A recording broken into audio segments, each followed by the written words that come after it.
I used a legal loophole to reclaim the home my son stole. My own son sat across from me and calmly said, "You should start looking for another place to live.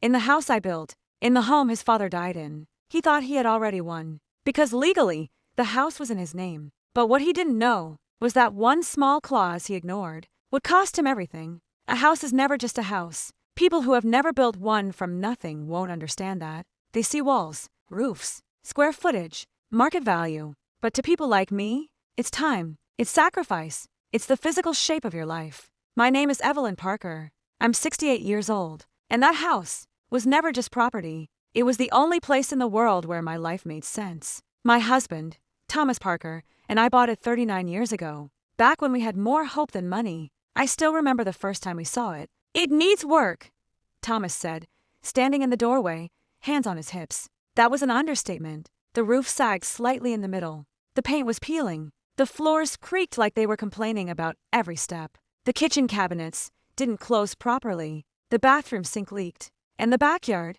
it was more weeds than grass. But I saw something else. "I like it," I said. Thomas looked at me, smiled. "You always do this," he said. "Do what?" "See the finished version before it exists." I shrugged. "Someone has to." He laughed. And that was it. That was the moment the house became ours. We didn't buy it because it was perfect. We bought it because we were willing to make it perfect. Together. The first few years were hard. We worked during the day, came home, and worked on the house at night, painting walls, fixing leaks, replacing boards. We couldn't afford contractors, so we became everything ourselves. Carpenters, painters, electricians, bad ones at first. There were nights we argued, not about the house, about exhaustion, about money, about stress. But every time, we kept going, because the house wasn't just something we lived in. It was something we were building, piece by piece, life by life. Then came Daniel, our son, and suddenly, the house changed again. It wasn't just ours anymore. It became a home. Daniel grew up in that house. Every inch of it carried some version of him. The hallway still had faint marks from when we measured his height every year. The living room had a small dent in the wall from when he tried to play indoor baseball. The kitchen, that's where he did his homework, complained about school, ate late-night snacks when he thought I wasn't watching. Thomas used to sit on the porch with him, teaching him things, not just about life, but about responsibility. "Take care of what you have," he would say. "It won't take care of itself." Daniel would nod, but he was young, and lessons like that take time to settle. We gave him everything we could, not luxuries, but stability, consistency, love. And when Thomas passed away, that house became even more important, because suddenly, it was all we had left of him. Every corner carried his presence. The chair he used to sit in, the tools in the garage, the small fixes he never got around to finishing. I couldn't leave it. I wouldn't, because leaving that house felt like leaving him behind. As Daniel got older, things shifted. He moved out, built his own life, but he stayed close, visited often, helped when he could, and I was proud of him, truly, because despite everything, he had become successful. He worked in real estate, which at the time felt like a blessing. "Mom, I can help you manage everything," he said one afternoon. "What do you mean?" "Taxes, paperwork, property stuff. It gets complicated." He wasn't wrong. Things had started to feel overwhelming. Documents, bills, legal terms I didn't fully understand. "I don't want you stressing about this," he added. And I believed him, because he sounded like Thomas, responsible, confident. "Okay," I said, and that was the moment everything changed. Not dramatically, quietly. At first, it was small things. Sign here for the insurance update. Sign this for property taxes. Just routine paperwork. I didn't question it. Why would I? He was my son, and he explained everything. Confidently, clearly, or at least, enough for me to feel comfortable. Weeks turned into months. More papers, more signatures, and slowly, without me realizing, control shifted, until one day, reality arrived in an envelope. It came in the mail. Official, cold, unemotional. I opened it at the kitchen table, the same table where Daniel used to do his homework. And as I read it, something inside me stopped. According to the document, I was no longer the legal owner of my home. I read it again and again because it didn't make sense. Until it did. Those papers I signed, they weren't routine. They were transfer documents. Daniel had moved the deed into his name. I waited for him that evening. Didn't call, didn't text, just waited. When he walked in, he smiled. "Hey, Mom." I held up the letter. "What is this?" He didn't panic, didn't look surprised. Just calm. It's taken care of, he said. Taken care of? I repeated. It's better this way. For who? For us. That word again. Us. But there was no us in what he had done. Weeks later, he said the words that broke everything. You should start looking for another place. In that moment, I didn't feel anger.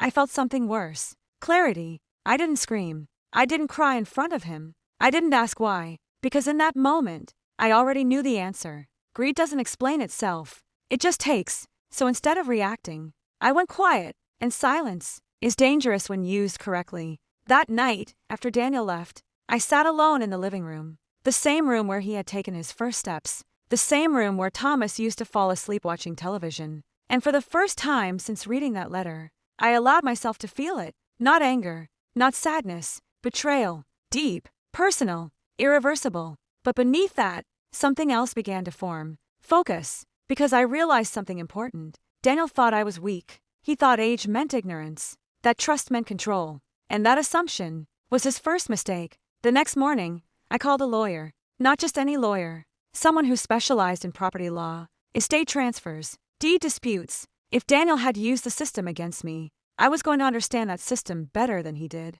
The lawyer's office was quiet, minimal, professional. His name was Gregory Hale, mid-50s, calm eyes, the kind of man who didn't rush words. He listened, didn't interrupt, didn't react emotionally. I handed him every document Daniel had ever asked me to sign. I trusted him, I said quietly. Gregory nodded. Most people in your position do. He began reviewing the papers. Slowly, carefully, page by page. Minutes passed, then an hour. The silence in that room felt heavy. Until suddenly, he stopped, went back 2 pages, then leaned back in his chair, and smiled, not warmly, but knowingly. Mrs. Parker, he said, your son made a mistake. My heart started beating faster. What kind of mistake? I asked. Gregory turned the document toward me, pointed to a clause buried in legal language. This, he said. I frowned. I don't understand. He nodded. Your son transferred the deed into his name, yes. That part is valid. My chest tightened. But, he continued, he failed to remove your life estate interest. I blinked. My what? A life estate, he explained calmly, means you retain the legal right to live in that property for the rest of your life. Silence. I processed that slowly. So he owns the house. Yes. But I can still live there. Yes. And he can't remove me. Gregory shook his head. No. He cannot evict you. Not legally. A shift. Small, but powerful. And there's more, he added. I looked up. He also cannot sell the property without your consent. Everything changed in that moment, because suddenly, Daniel didn't own the house. Not really. He controlled something he couldn't fully use. And that is worse than having nothing. What does this mean?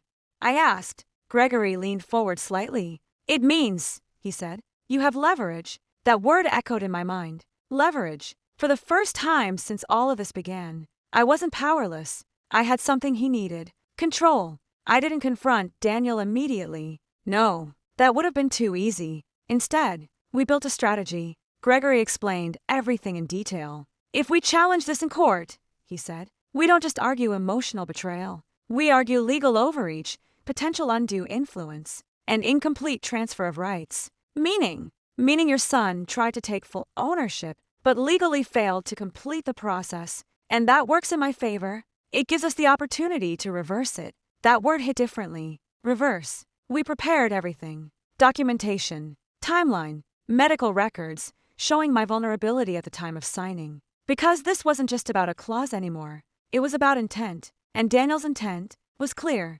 The courtroom was colder than I expected. Not physically, emotionally. There's something about a place where truth gets dissected that strips everything down. Daniel sat across from me, in a suit, confident, like this was just another transaction, not a betrayal. He didn't look at me, not once. His lawyer spoke first. This was a voluntary transfer, he argued.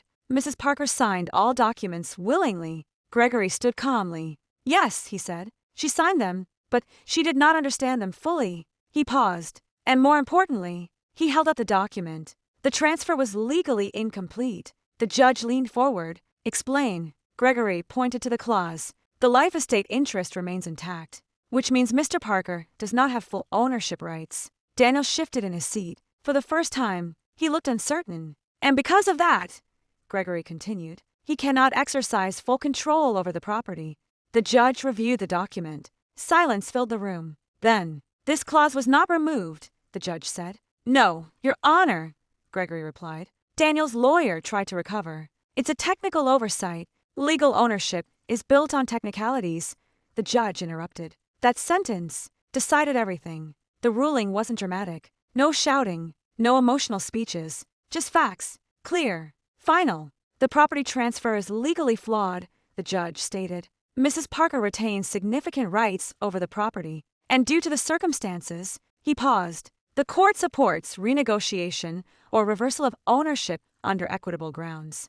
It wasn't just a win. It was leverage turned into power. Daniel asked to meet, not as a son, as someone who had lost control. We sat in the same house, but everything felt different. You really went this far, he said. I looked at him calmly. You started it. Silence. You could have just trusted me, he added. I almost smiled. I did, I said. That's how you got here. He looked away. For the first time, he didn't have an answer. What do you want? He finally asked. Not Mom. Not, how do we fix this? Just, what do you want? And that told me everything. I want my house back. Simple. Clear. Final. And if I don't agree, I leaned forward slightly. Then you'll own a house you can't sell, can't control, and can't remove me from.